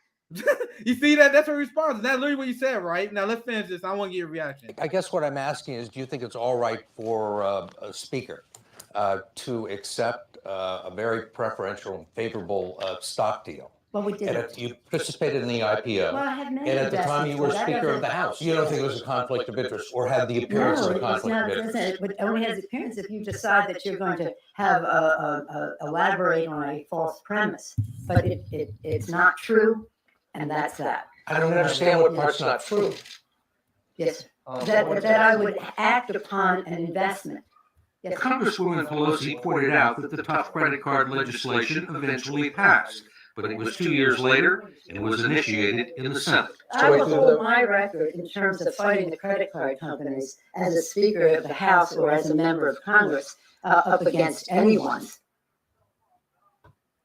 She is terrible, Nick. She is terrible. Remember I told you guys, keep in mind Trump when you watch this. Now, do you guys understand why I don't have Trump derangement syndrome? Think about her reaction to that. Think about any Trump clip you've seen. When they call him out for his corruption, what's Trump do? He lies and he attacks the media. That is literally what Nancy Pelosi did. What do you guys think Donald Trump get his shit from? Donald Trump is a part of the club. He is a member of the oligarchy. He knows the same tricks as they do. The problem with Donald Trump is he is so dumb. He is so uncharismatic. He is not a trained politician. Right. He was doing the same techniques as them, but he wasn't as smooth. He was clumsy, so people would see it. But so what Pelosi did there was the same thing Trump did: deny, get aggressive, and attack the reporter. She's like, how dare you? The audacity, right? So what's your reaction to that clip, CJ? But the thing is, you don't see reporters do. You see that less and less reporters doing that. So I just want to say, just him doing that. I know Abby Martin just did it to her in the COP, what is it, COP 26, when she brought up the whole 130 countries, the military pollutes. So then that's excluded from this whole climate summit. I don't know if you saw that from Abby Martin, but that's what this reminds me of. But you just to speak to her reaction is as if, what do you mean taking? So you're saying me making that money change my vote on something? Like, yeah. Like, yeah, that would change your vote. Like, just the fact that these people think we don't think they're corrupt when they do this, as if what like they're offended, like what you said, like she felt like she's offended, but it's what she was doing is they're chastising the media, saying, how dare you, you're supposed to be part of my class, how dare you bring this up. Like, I get you're supposed to play the game like you're really challenging me when you're not, because you're owned by a corporation that funds me. But how dare you step out of the lines of what's appropriate questioning during this time? How dare you bring up a undeniable fact that I'm corrupt in front of everybody, for everybody to see, without any of my PR people here to back me up? That's essentially, to me, what I saw. Nick, go ahead. It's always revealing what you said, right, CJ? It's always revealing when you see how shocked they are. Yeah. Like these politicians are so used to having friendly connections with the media. Once again, the whole Chris Cuomo, Andrew Cuomo thing. I'm telling you guys, that is standard Washington behavior. It just, Cuomo is so dumb. The Cuomo brothers are so arrogant and dumb. They thought they can do it out in the open. They got caught. That's literally all it is. There are people that are way smoother than them. They now work the contact. Do you guys remember when WikiLeaks hacked Hillary? Well, they got the emails right, and it showed that the Hillary Clinton staff and their team had a list of reporters in the media that are their go-to.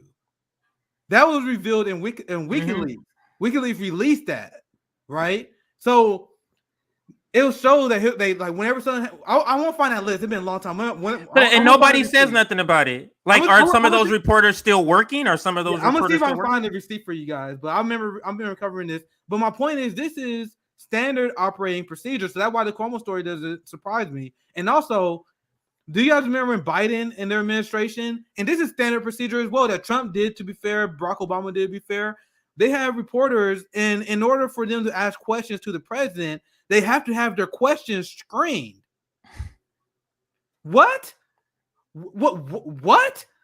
Wait, are you telling me that the so-called fourth estate, the reporters, that their job, who is supposed to question the ruling class, they have to get your permission to ask them a question? John Legend, is that your democracy? John Legend. He's the one who he thinks this is a democracy, right? Dude, this, if you said that about another country, well, I'm sure other countries do, you'd be like, yo, that's some crazy ass authoritarian, fucking First Amendment violating shit. But that's standard operating procedure here. And I'm not even talking about the presidency. Try to ask Joe Manchin a question. Try to ask Kristen Sinema a question. Hell, try to ask Bernie Sanders a question. If I was to ask Bernie Sanders a question about foreign policy or something he weak on, good luck getting that question asked. Just in general. I'm not trying to attack Bernie, but I'm just saying that's how it is in general. But what kind of society creates this? The fourth estate, their job is to hold politicians accountable. But our reporters have to ask them permission for tough questions. Right. And they in order to get access, they don't never do any bad stories. And what I remember that Wolf interview when she had Nancy Pelosi on, and it was about stimulus checks. And he was like, why don't you just take with Donald Trump? And she just got incensed, like, how dare you? But the thing is, do you think Wolf Blitzer is going to get her on an interview again? It's the ability of them to deny access to press, right? Because if you're able to deny, I don't want to go down that rabbit hole, because this is just one thing in this whole process, Nick, and this whole duopoly and this whole issue is just one of the many things, the tentacles of why this whole thing needs to be just tore down. Is because the tentacles of corruption, Nick, are so ingrained in our system. There's literally not an institution where you can say you have faith in. I don't have faith in the Supreme Court. I don't have faith in the Senate. I don't have faith in the executive branch. I don't have faith in the FBI. I certainly don't have faith in the CIA. Yeah. Like, what institution? Go ahead, Nick. Well, I was about to add to what you said. Why do you think cases like the Rittenhouse trial shocks liberals to the core? Because liberals have an inherent belief in the system. And when they see stuff like Rittenhouse or whenever they say anything, they're like, "Oh my God, I can't believe the system has failed us." And people always ask me, like, Socialist MMA, Nick, why don't you ever weigh into the Kyle Rittenhouse debate? Because I didn't. To me, it was kind of a waste of time because I told you guys I don't agree with U.S. law. Right. What I'm supposed to do? Be a lawyer and like, oh, technically in the law, there's self-defense. No, my thing is I don't agree with U.S. law, so I'm not the person to talk about these ways because I'm already radicalized. Right. Like, I don't need to follow these individual trials that are happening. Like I followed the Julia Jones trial because that was super important. But other than that, I'm in the same boat. I didn't follow the Rittenhouse page because we already talked and said he was gonna get off. Yeah, we literally already knew he was getting off. What am I talking about? Like as if it's up in the air. It's not up in the air. He's getting off. Why am I gonna talk about that? In fact, the liberals who believe he wasn't going to get off are beyond delusional. Everyone knew he was going to get off. Because the system is shit. But if you're a liberal, you can't reach that conclusion, right? Right. But I'm hoping, Nick, maybe it's not doing it. I'm hoping some liberals are waking up to say, wow, what I thought about the system actually isn't the system. Like, I've been waiting. Like, this is not an aberration. That's what I'm getting to. Like, this is not rare here. This is not a rarity. What happened to Kyle Rittenhouse getting off is not a rarity. It's not. So I didn't follow it either. As you said, you didn't follow it, and it's just and it's another reason. Just these trials, these murder trials, are just hard for me to keep seeing, like the Aubrey case. Like it's just hard for me to keep seeing Black people dead, like over and over and over again. Like that's tough, and that's traumatic. And just imagine the family. Like just imagine the family. Go ahead, Nick. Like you guys realize I've been checked out of this ever since Trayvon, right?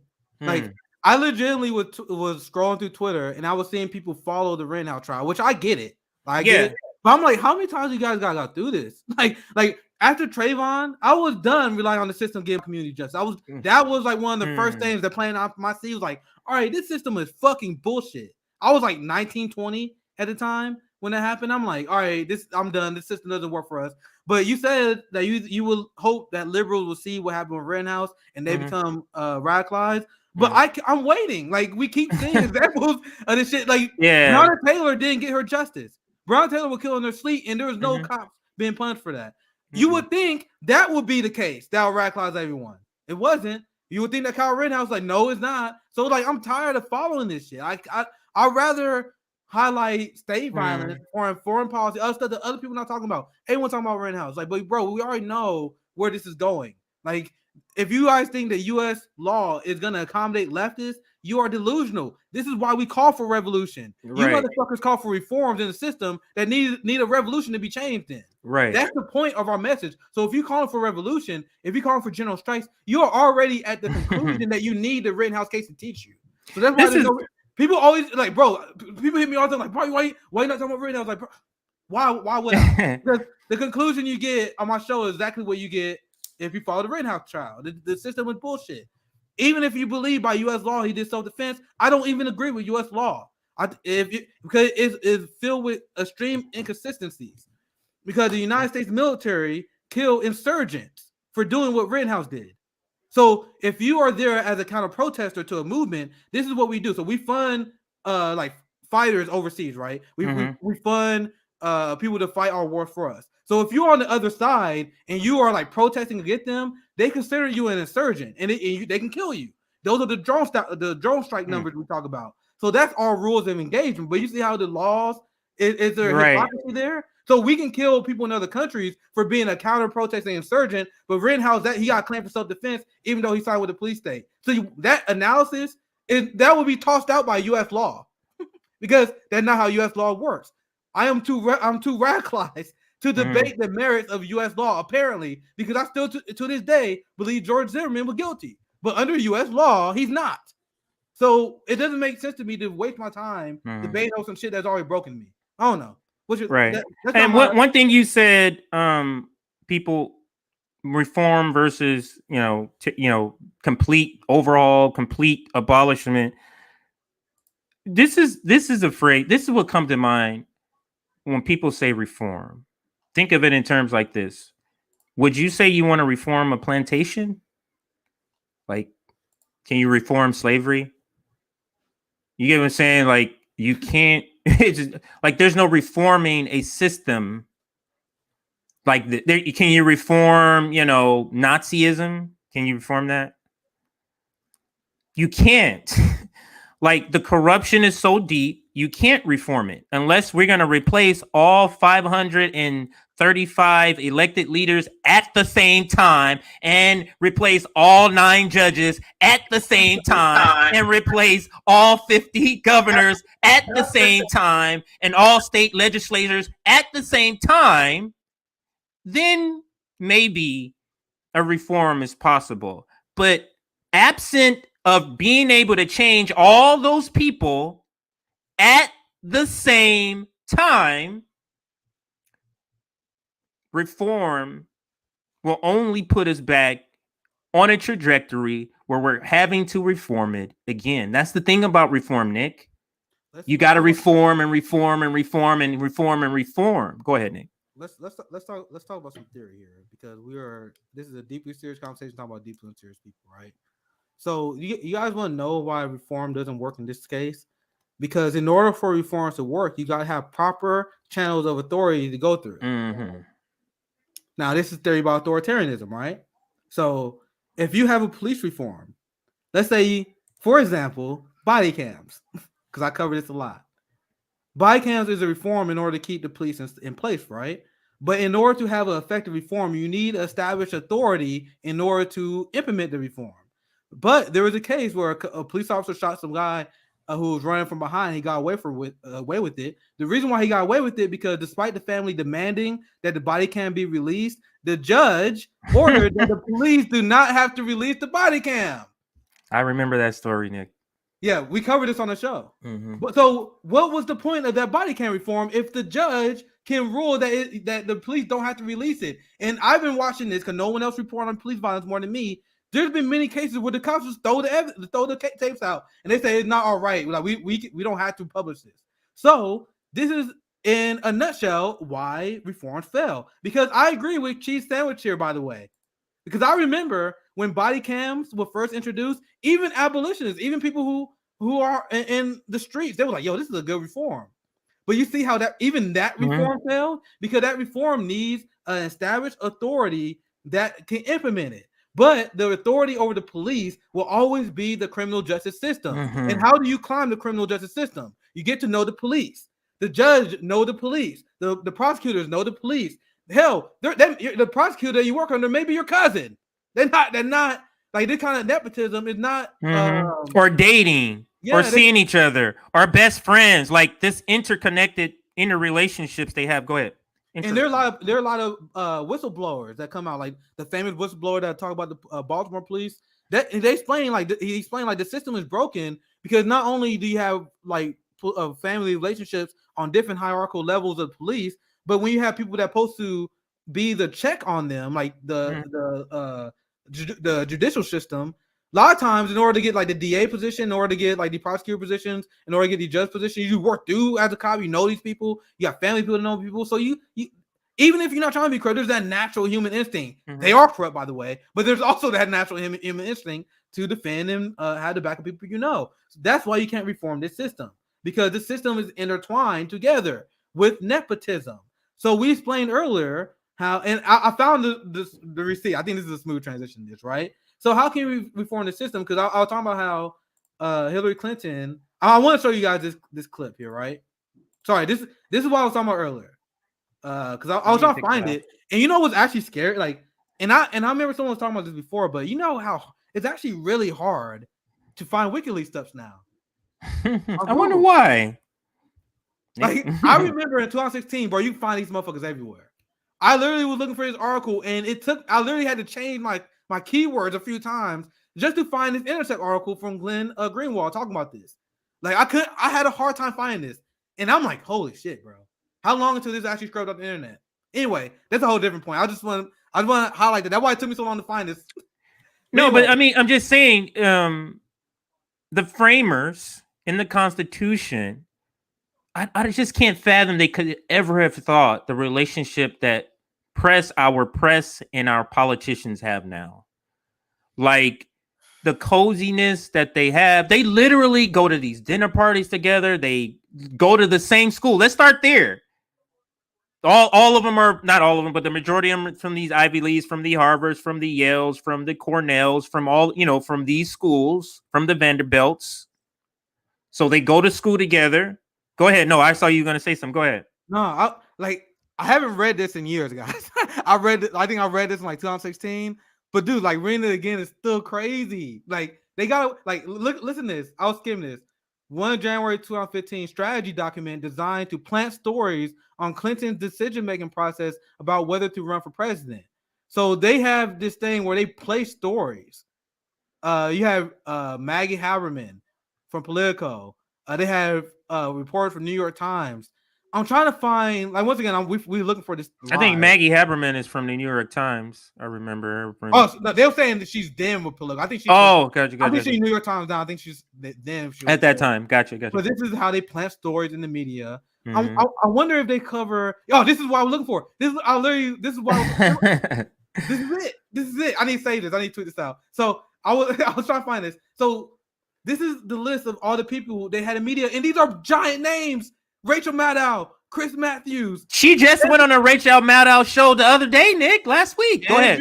Like, these are not small reporters. April Ryan. Like, these are the Clinton plants, and these are the biggest figures in media. Yeah. And so anytime she could have hit them up, hey, get this story, get this story out. Like, that is the actual opposite of what our press is supposed to be. And you're supposed to be adversarial to politicians. Go ahead, Nick. And that's why people who are leftists were calling their bullshit out under Trump. Remember when it was like, "Oh my God, Trump is attacking the sanctity of the free press. The free press is the fourth estate, and we take our job so seriously. We hold the power accountable. This is why." Meanwhile, in reality, look at the names on here. Like, these are the biggest names in liberal establishment media. Wolf Blitzer, and these are the people who, just to sum it up, like, this is their go-to progressive helpers. Mm-hmm. David Brock. Well, what the fuck? Anyway, sorry, he's not progressive. Correct the record. They call him progressive. They shouldn't use that term. But Wolf Blitzer, these are the biggest names. Like, holy shit, Chris Hayes. Like, Chris Hayes is supposed to be the young progressive MSNBC commentator. That's how he marketed himself. He's supposed to be the young lefty on there. He's not. Rachel Maddow. Do you guys know any other? I'm just saying names I know. Like, a lot of these people may be bigger than I know. I mean, I know a bunch of them only because I watch a lot of political. So I know, like, John King. I know like all those people. Like, damn near everybody on here. I read this article. I covered it. I didn't cover it. I didn't have a platform back then, but I read this a long time ago. But I'm bringing this up because we're talking about the merging of the corporate media and our government. Like, do you think, Nick, this is how she got Russiagate out? Look at her connections. Exactly. Bro, look at her connections to push Russiagate. Amen. That's exactly what it is. And that's exactly what people were saying at the time. Because they even feinted this. They literally said if we lose this election, we're gonna blame it on Russia. So they got their media people. You saw Rachel Maddow was on the list, everyone on MSNBC on the list, everyone on CNN on the list, and they all pushed Russiagate. Guys, it's a giant media. Like, once again, that's my cover. Like, Chris Cuomo, that's just the icing on the cake. He's the one who was stupid, right? Let's get some comments. Let's get some comments, and we can. I'll throw them up there for you. Yeah, we can do the last 10 minutes, 12 minutes of the show. We can read some comments. But you got to see what we're saying, right? Yeah. So when people use this is the counter argument to state TV. This is why when you look at other countries and their so-called state TV, their media is actually better than us because they actually have a standard that they have to hold account, and they actually push back on their politicians more than we do. But meanwhile, when you have our government who actually have friends with industry heads from the healthcare industry, we have them friends with industry heads and the weapon defense contractors. They work in the media. They feed each other stories. They're friends. What's the difference between that and state TV? What's the difference between that and state-owned weapon defense contractors? Like, Wall Street is a big government money laundering scheme. Like it's a giant money laundering scheme. Like the Epstein trial is going on right now, and people are starting to see this. The media have been silent. I've been following it. We'll cover that on the show, but it's one of the things I've been following. Like, but the media have been trying to best not to talk about it. They got to talk about everything else to the Epstein case. I've been following it on Twitter, and it's like, damn, I hope this shit. I mean, is it me, Nick, or is it just feel during this whole couple of years of the pandemic? It just feels like the unmasking of so much has happened. Like the unmasking of the media, the unmasking of CNN, the unmasking of Chris Cuomo, for example. Go ahead. I was about to say, that's why people who still push the establishment Democrat versus Republican bullshit narrative with all the unmasking we've seen. Like how much evidence does it take? Right. So that's why my tolerance is low, because I'm not talking about like for ordinary working people. I'm talking about people in this space. I'm talking about people who are content creators, like the immigrant. Y'all see her tweets and shit, right? I don't have tolerance for this because you guys know, like you guys see all the examples of this system failing, but their job is to get people who support Democrats and think they're lesser two evils. Because, by the way, next year is going to be very interesting. It's going to be very interesting next year because despite everything that we just covered on Biden and how atrocious his government is, you're going to have the same progressive people that are going to tell you to vote for them in 2022, and it's going to be hilarious. It is going to be hilarious. And they're going to be given a lot of the same sort of reasons, a lot of the same fear, for democracy. Otherwise, we're going to lose our democracy. And my take on that, Nick. Anytime somebody says, we're going to lose our democracy, my response is, if one person or one-term president, two-term president can end our democracy in that term, that means our democracy was already in hospice care, in my opinion. And that's just skipping over the debate if to even call us a democracy. Go ahead, Nick. No, I was just about to say, the people who believe this country is like, that's cult level thinking. Like we have the worst elections, one of the worst elections in the world, period. Like once again, I'm following the Convo Couch and Fiorella when they was down in Nicaragua, and we want to fearmonger them and check them out because they was playing better than me. But they have like automatic voter registration. Like they got all these, like they give people days off to vote. Like there's all the things that other people do in other countries that we don't simply do here. We don't do here. And people think we're a democracy. And because they don't want people to vote, and I think that's the biggest difference. Go ahead, Nick. All right, let's take some questions. So if you guys have questions, you guys can. I see a few more. Do you have something you want to share? Go ahead. I just want to play this video while we're looking at questions because it goes to Hillary Clinton and her going on the Rachel Maddow show, which she goes on. Rachel Maddow is on that list that you showed us, Nick. But just think of the concept of what happened in 2016, Nick, and how you just read the email. This is what made me think of this video. You read the emails about the Podesta and what was going on in 2015, and how she pretty much stole the nomination and had people working for her in the DNC and all that stuff, and Donna Brazile, right? Mm-hmm. She has the audacity to say some of these things in this interview. Let me play the interview, and then we can comment on the other end real quick. Well, Rachel, I am very worried, concerned. I spent a lot of time thinking about exactly what Ann Applebaum and you and others are worried about and trying to point out, because I do think that we are facing a crisis of democracy, a crisis of legitimacy, a crisis that really goes to the heart of what the future of our country and many others around the world will be. For whatever reason, or not for whatever reason, Hillary Clinton is the face of election interference. She's the fear-mongering face for whatever reason. She comes out like you never see Obama coming out doing this sort of this level of fear-mongering. But this last few words of what the future of our crisis of democracy, crisis of legitimacy. Crisis of legitimacy. She has the audacity after 2015, Nick. Crisis of legitimacy, where has the press in her pocket. She can reach out to whoever she wants. She's coordinating with the DNC to basically hand her the nomination around Bernie Sanders. And she has the audacity to talk about a crisis of legitimacy, a crisis of democracy. It is so rich to me. But let me finish the clip and then I'll let you comment. A crisis that really goes to the heart of what the future of our country and many others around the world will be. So I spend my time trying to figure out what we can do about it. And I am not ever going to give up because there's just too much at stake. But first and foremost, we have to make sure more people, besides people like you, me, Ann Applebaum, and others who share our concerns, see what we see. That last part, I'm going to end it there. That last part is chilling to me because to me, what I hear is see what we see means propaganda. We have to get more people to see it the way we want others, them to see it. Who That's exactly what it is. share our concerns, see what we see.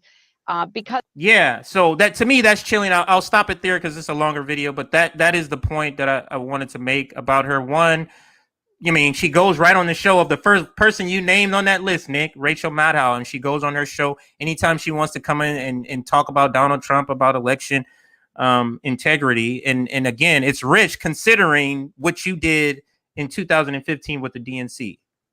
Go ahead, Nick. There's so much hypocrisy there that the fact that people watch that and then they think that's hard-hitting substantive news, that Hillary Clinton is some sort of political genius. Like, these people are not geniuses. They're a result of nepotism and generational wealth, as you've seen right there. Because the amount of gaslighting there is extreme. Pretending that we have the right to criticize other people's democracies. Do you know what Hillary Clinton is claiming Russia did to us? Like the assault on our democracy. You realize we are doing that to other countries. It's a giant projection. So right. I shared this on International Letters Coalition. Once again, I love when CJ shares stories. I always like to give my receipts in the background. Yes. I shared this. I want you to realize what we are doing to Nicaragua is Russiagate in its absolute worst interpretation of it, right? If you was to believe it. So check this out, and I'll explain. U.S. Congress outlines new phase of economic attacks and hybrid war on Nicaragua's Sandinista government. And now this is an older article, but I'm gonna explain what happened on the election. So in order to intimidate the Sandinistas and people in Nicaragua, they were saying, yo, pretty much if the Sandinistas win, this election was rigged, and we're gonna put economic sanctions on you, and we're gonna punish you if you allow the Sandinistas to win. So this is the United States threatening the population of Nicaragua to vote the way they want them to, and the response that Nicaragua gave them was a giant middle finger.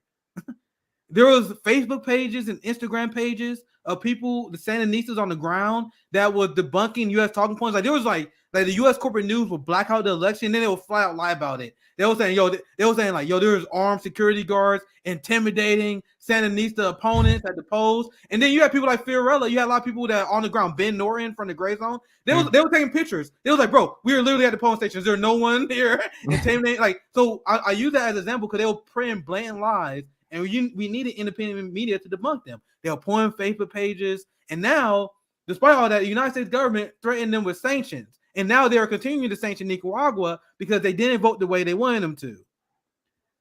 That is... I smell a coup. Now smell a coup coming. Now, what do they say about Russiagate, CJ? They say Russia got involved in our democracy. What we did in Nicaragua is way worse than the worst accusation they gave to Putin. Yeah. The worst thing they said to Putin, he was influencing the election because he was hacking Facebook posts. We are literally sanctioning their people and threatening them. We pulling their Facebook pages down. We are doing cyber attacks in that country. So everything that Hillary, and this is why I responded with this way, because everything that Hillary Clinton puts on Russia, puts on the Republicans in terms of being dangerous to democracy, she's doing herself. And that is what kills me. Like, our government supports the most evil and brutal tyrants in the world, period. They talk about, we believe in elections. Oh my God, look at Nicaragua. Look at their elections in Honduras. They illegitimate. Meanwhile, our largest ally, Saudi Arabia. Hey, tell me about those elections. Don't worry, I'll wait. You mean the country we just gave billions of dollars a weapon deal? How did their last election go? Oh, wait, they didn't have one. Isn't it funny? Isn't that funny how it works? And you guys understand how my blood get boiling when I see clips like that? When Hillary comes on MSNBC, like, oh my God, we champion democracy. You guys are the biggest threat of democracy on the world, period. Period. It's the talking out of two sides of your mouth. I know we're going to come into an end, but I'm going to say this last comment. We're talking out. America's been talking out two sides of its mouth since the inception. We're the freest country while we have slaves. We believe in law and order while we commit a genocide on the indigenous people. It's a talking out of the side of its mouth. It's bringing black people to the Olympics to win, and then they go home and they don't have rights. So it's always this sort of contradiction where we want to project something that we're not, in my opinion. I'm not even going to say in my opinion. We want to project something that we're not. We want to project that we're free. We want to project that, capitalism is this great, system. We want to project that, we're this law and order, when all of that is a bunch of lies. And I know we've come to an end, or we're coming to an end, Nick. So I'm going to pass it back to you. Any last comments, any other topic, any other things you have before we round this down? The last thing I would say is this is why the United States is the most propagandized country in the world. It is the most sophisticated and most advanced propaganda that we have seen in human history. And they learned from empires that failed. They learned from previous experiments of empire in the past. They learned from history, and they perfected this empire game, this oligarchy game. And they know the best way to propagandize your public and your allies and people overseas that you guys sell your exceptionalism to is to paint. Everything you say is the exact opposite of what the company represent, and everything you accuse other countries of doing, you're doing. So projecting. America, we're the country of freedom. It's the other countries that are not free, even though we imprison 1/4 of the world's prison population. You see the blatant hypocrisy, right? The country of freedom, but we imprison people for plants. We are the country of the freedom of the press, but we imprison Julian Assange. You guys see, it's blatant. Like, they don't even care. We uphold democracy, but we overthrow governments in other countries. They accuse China of doing that, but China only got one military base. We got 800 of the ones we know, so not including the secret ones. So that's the last thing I'll be quick. That's the last thing I want to say is that we are the masters. So when I say we're the most propagandized country, I'm glad that my followers are starting to acknowledge this and repeat that fact. I still remember I got pushback on when I tweeted that last year, but I didn't give up. I'm gonna keep letting people know. People used to say, "Oh, what about Russia? What about North Korea?" That's what I hear all the time. North Korea. Right. And this is the last thing I'm gonna say. No one propaganda is anywhere near as sophisticated and as effective as ours are. And the last thing I will say, our propaganda is so effective, it got people to believe that the American police saves people and prevent crime, despite the fact that they solve less than 2% of serious crimes. That's how effective our propaganda system is. That's the only thing I'd say. By the way, it's hard. The hardest thing, Nick, it's harder to